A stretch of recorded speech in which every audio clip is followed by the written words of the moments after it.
you've ever got trouble with your pump not pumping, the first thing I'd always do is go in your cab, turn your PDO on. If you hear whirring, you'll know the PDO is working. If it's not whirring, the second place I'd come down to is the side of your truck, underneath the truck if you've got a direct drive PDO, and have a look if the little tail shaft underneath the truck is turning. Things that could be wrong are electrical problems, so your PTO is not engaging, or it could be that you've had a problem with your universal joint, so that's not driving the pump. The other thing I'd do is look up in your control panel at your self-level switch. You may have that around the wrong way, or you may have a gate valve in the wrong position. So they're probably the 4 areas I'd look for: is the PDO switch, the shaft, the gate valve, or the self-fill switch. They're the areas I'd be looking for if your pump's not working. Pretty simple truck.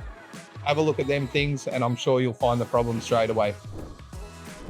If you would ever come across any other problem that you can't sort out from these videos, you can always visit our website at stgglobal.net and download the manuals for any of our trucks. Or you can reach out to our staff, who are always ready to help at 1300998 784.